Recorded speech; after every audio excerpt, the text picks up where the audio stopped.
विद्यार्थी मित्र हो, आपण अभ्यासत आहोत हरित ऊर्जेच्या दिशेने आणि आज या पाठामध्ये आपल्याला पवन ऊर्जेवर आधारित विद्युत निर्मिती कशी करतात त्याबद्दल अभ्यासायचे।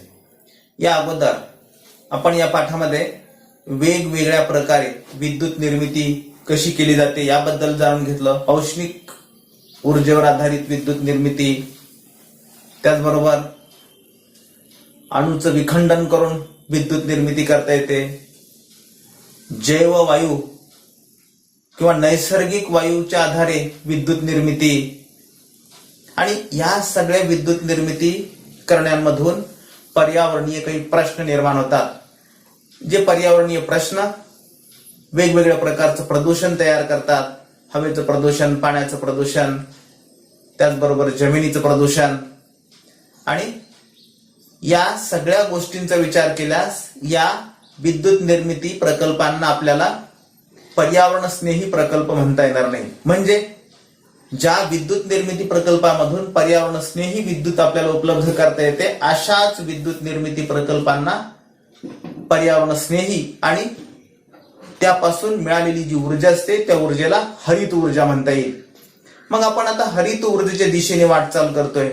यासाठी या सगळ्या विद्युत निर्मिती प्रकल्पांमधून मिळवलेली ऊर्जा ही हरित ऊर्जा नाही, या दृष्टीनं आपल्याला अपारंपरिक ऊर्जा स्रोतांपासून विद्युतची निर्मिती कशा प्रकारे करता येईल या दृष्टीने विचार करायचा आहे। आणि म्हणून कधीही न संपणारी आणि भविष्यात या ऊर्जेचे साठे पिढ्यानपिढ्या उपलब्ध राहतील अशा साठ्यांना शाश्वत साठे म्हणतात। आणि हे शाश्वत ऊर्जेचे साठे कोणते आहेत?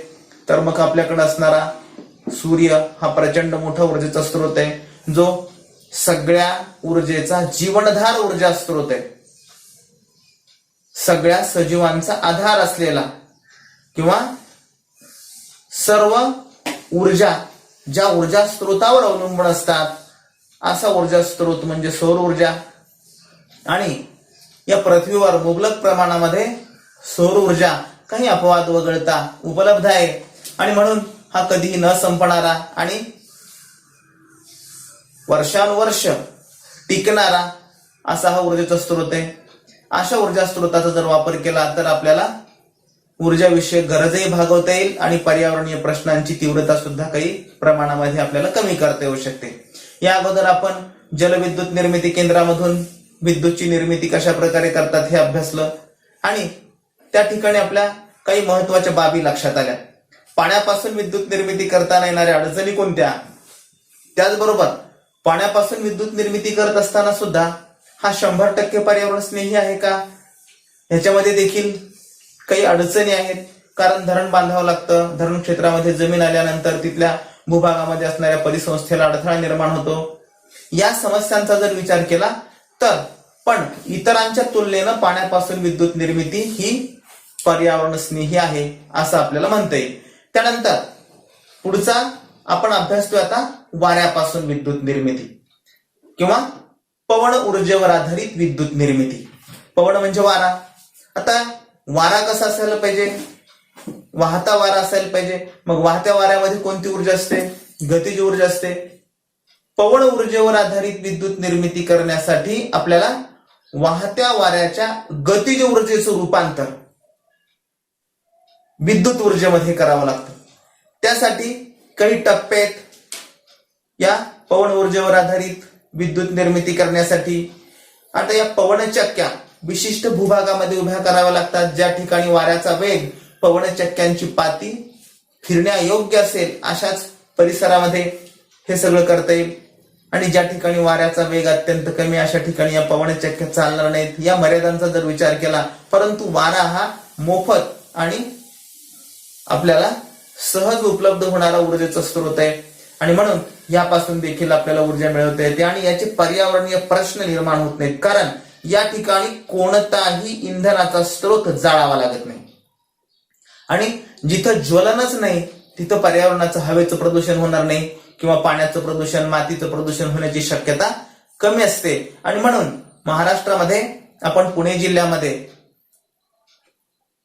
जेजुरी गडावर गेलो होतो, आणि जेजुरी गडाच्या बाजूला असणाऱ्या डोंगरावर आपण पवनचक्क्या पाहायला होत्या बघा, आठवत आहेत का? त्या ठिकाणी पवन ऊर्जेवर आधारित विद्युत निर्मिती केली जात होती. आता याच्यामध्ये काही टप्पे आहेत. ते टप्पे कोणते? वाहत्या वाऱ्यामध्ये विशिष्ट वेगानं वाहणारा वारा असतो आणि त्या वाहत्या वाऱ्यामध्ये असणारी गतिज ऊर्जा. पहिला टप्पा काय? या विशिष्ट वेगाने वाहणारा वारा. मग या विशिष्ट वेगाने वाहणाऱ्या वाऱ्याला पवनचक्क्या जोडलेल्या असतात. मोठे पाते असणाऱ्या पवनचक्क्या, हवेवर फिरणारी मोठी पाती असलेले टर्बाईन त्या पवनचक्क्यांना जोडलेले असतात आणि टर्बाईन मार्फत पुढे जनित्र देखील जोडलेले असतात. आणि हे टर्बाईन मार्फत जनित्र जोडलेले असताना एक गिअर बॉक्स बसवलेला असतो, ज्या गिअर बॉक्समुळे आपोआप जनित्राला स्पीड येईल किंवा वेगाने ते फिरेल अशा प्रकारची योजना केलेली असते. आणि मग जनित्र तर काम काय करतं? यांत्रिक ऊर्जेचं रूपांतर विद्युत ऊर्जेमध्ये करतं. आणि या प्रकारे या पवन ऊर्जेवर आधारित विद्युत निर्मिती करत असतानाचे हे टप्पे. आता इथं ऊर्जा रूपांतरण कसं होतं असं जर आपल्याला प्रश्न विचारला तर ऊर्जा रूपांतरण कसं होतं? वाहत्या वाऱ्यामध्ये कोणती ऊर्जा असते? गतिमान वारा म्हणजे गतिज ऊर्जा असते. आता गतिज ऊर्जा, वाहत्या वाऱ्यामधील गतिज ऊर्जेचं रूपांतर आपण कशामध्ये करतो? टर्बाईन्सची पाती फिरण्यासाठी आपण पवनचक्कीला टर्बाईन जोडले आणि टर्बाईन्स मार्फत जनित्र जोडलेले, म्हणजे टर्बाईन मध्ये गतिज ऊर्जा झाली. मग हे टर्बाईन्स कुठे जोडलेले? परत आपण जनित्राला जोडलेले, म्हणजे ते मेकॅनिकल ते यंत्र झालं. यांत्रिक ऊर्जा झाली म्हणजे टर्बाईन मधील गतिज ऊर्जेचं रूपांतर पुढे यांत्रिक ऊर्जेमध्ये असं देखील आपण म्हणू शकतो. आणि नंतर विद्युत ऊर्जा मिळवता येते. म्हणजे या पद्धतीनं हे ऊर्जा रूपांतरण होतं याच्यामध्ये. हे आपल्याला यावरून लक्षात येईल. पवनचक्कीची रचना कशी असते ती या आकृतीमध्ये पहा. आकृतीचं निरीक्षण करा. तुमच्या समोर ही आकृती आहे. तुमच्या समोर पवनचक्कीचा आराखडा आहे. या पवनचक्कीच्या आराखड्यामध्ये विशिष्ट वेगाने वाहणारा वारा, हवेवर फिरणारी मोठी पाते असलेले टर्बाईन आणि जनित्राद्वारे विद्युत ऊर्जा मिळवली जाते. आता या ठिकाणी वारा जेव्हा जोरानं वाहतो तेव्हा वाऱ्यामध्ये असलेले गतिज ऊर्जेचं रूपांतर यांत्रिक ऊर्जेमध्ये होतं. या आकृतीत दाखवल्याप्रमाणे हा शाफ्ट जोडलेला आहे, याला पाते बसवलेले असतात.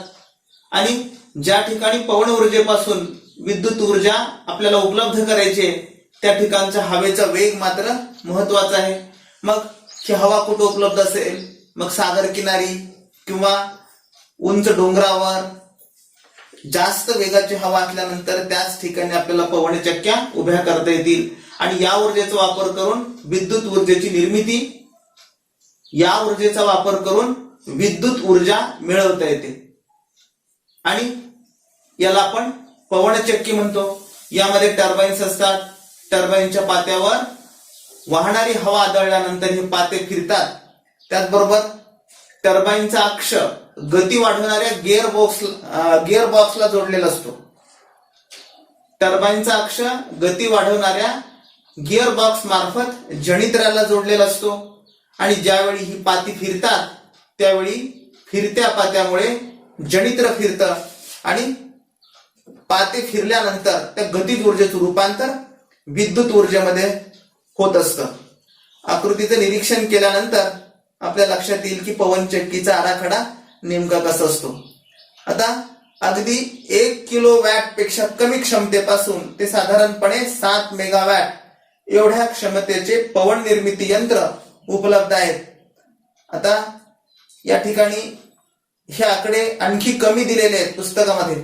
यापेक्षा तुम्ही इंटरनेटवर सर्च करा. यापेक्षा जास्त क्षमतेचे विद्युत निर्मिती केंद्र आपल्याला पाहायला मिळतील. आणि हवेच्या वेगानुसार हे सगळं आपल्याला करता येतं. त्याचबरोबर तुमच्या समोर ही दुसरी आकृती आहे. नेमक्या पवनचक्क्या कशा असतात ते पहा. आता आपल्याला ज्या ठिकाणी हवेचा वेग अधिक आहे त्या ठिकाणी घरावर देखील अशा प्रकारची पवनचक्की उभी करता येते. घरगुती पात्यांची लांबी साधारणपणे 1.5 मीटर पर्यंत असते आणि 2 किलोवॅट इतक्या क्षमतेची विद्युत आपल्याला त्यापासून मिळवता येते. तर पवन ऊर्जा प्रकल्पामध्ये पात्यांची लांबी 50 मीटर पर्यंत असते. क्षमता 2000 किलोवॅट पर्यंत तिथं विद्युतची असते. आणि सागरी किनारी जर पवनचक्की असेल तर तिथं पात्यांची लांबी 100 मीटर पर्यंत असते आणि क्षमता 6000 ते 7000 किलोवॅट क्षमतेची विद्युत आपल्याला मिळवता येते. याचा अर्थ सागर किनारी हवेचा वेग जास्त असतो आणि त्यामुळं पवनचक्कीच्या साहाय्यानं आपल्याला विद्युत रूपांतर करून ही विद्युत मिळवता येते आणि विशिष्ट वेगाची हवा सर्वत्र उपलब्ध नसल्यामुळं याच्यामधली जर मर्यादा विचारात घेतली तर एवढीच एक मर्यादा आहे, सगळीकडे सारख्या प्रमाणामध्ये हवेचा वेग नसतो, त्यामुळे आपल्याला हे उपलब्ध करता येणार नाही. तर पवन ऊर्जेबद्दल जर आपण विचार करायचा म्हटलं तर पवन ऊर्जा हा सगळ्यात स्वच्छ आणि पर्यावरण स्नेही ऊर्जेचा स्रोत आहे, कारण या ठिकाणी कोणत्याही प्रकारच्या परिसंस्थेला बाधा होत नाही आणि तुलनेनं जलविद्युत केंद्रापेक्षा किंवा औष्णिक विद्युत केंद्र आणि अणुविद्युत निर्मिती केंद्र, त्याचबरोबर नैसर्गिक वायूपासून मिळवणारी विद्युत यांच्या तुलनेनं तर कितीतरी पटीनं अधिक पर्यावरण स्नेही आणि स्वच्छ, त्याचबरोबर कोणत्याही प्रकारचं प्रदूषण न करणारा हा ऊर्जेचा स्रोत आहे. महाराष्ट्रामध्ये काही ठिकाणी आपण पुणे जिल्ह्यामध्ये, त्याचबरोबर कोकण किनारपट्टी लगत अशा प्रकारच्या पवनचक्क्या उभ्या केलेल्या आहेत. धुळे जिल्ह्यामध्ये देखील आहेत, सातारा जिल्ह्यामध्ये देखील आहेत. वेगवेगळ्या ठिकाणी कोणकोणत्या ठिकाणी किती क्षमतेनं विद्युतची निर्मिती केली जाते याबद्दलची माहिती तुम्ही इंटरनेटचा वापर करून मिळवा. काही ठिकाणी महाराष्ट्रामध्ये 4664 मेगावॅट पर्यंत विद्युत निर्मिती केली जाते, तर तामिळनाडू राज्यामध्ये 7684 म्हणजे सर्वाधिक, भारतामध्ये सर्वाधिक तामिळनाडू राज्यामध्ये विद्युत निर्मिती पवन ऊर्जेच्या माध्यमातून केली जाते. तर राजस्थानामध्ये 4123.35 मेगावॅट, तर गुजरातमध्ये देखील 4227 मेगावॅट. भारतामध्ये सरासरी 32,000 मेगावॅट पेक्षा जास्त विद्युतची निर्मिती पवन ऊर्जेवर आधारित केली जाते. आता हे पूर्ण भारताचा विचार केल्यानंतर भारतामध्ये 32,000 मेगावॅट पेक्षा जास्त किंवा आसपास जवळपास आकडा निश्चित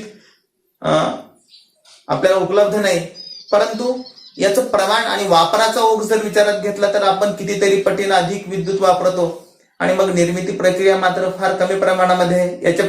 याच्यामध्ये काही मर्यादा आहेत.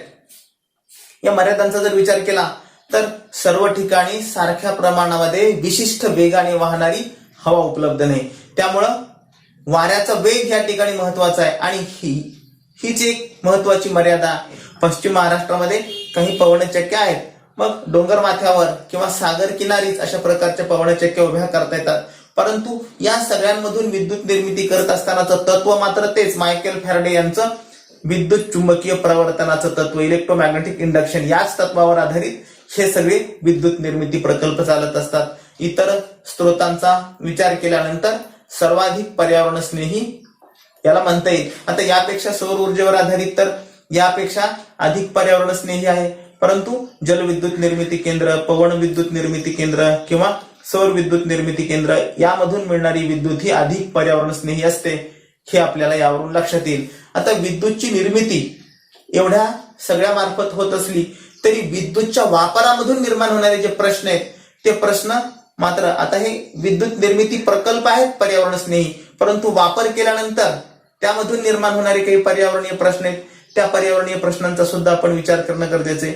एकंदरीत विजेचा वापर आपण काटकसरीने केला पाहिजे, मर्यादित केला पाहिजे. अपरिहार्यता असेल तरच विद्युतचा वापर केला पाहिजे. हा दृष्टिकोन जर आपण डोळ्यासमोर ठेवला तर पर्यावरणीय प्रश्नांची तीव्रता काही अंशी कमी होईल. ही बाब या ठिकाणी आपण लक्षात घेणं गरजेचं आहे आणि हेच मूल्य आपल्यामध्ये रुजावं यासाठी आपल्या अभ्यासक्रमामध्ये हा पाठ अंतर्भूत केला आहे. या ठिकाणी पवन ऊर्जेवर आधारित विद्युत निर्मिती हा मुद्दा संपतो.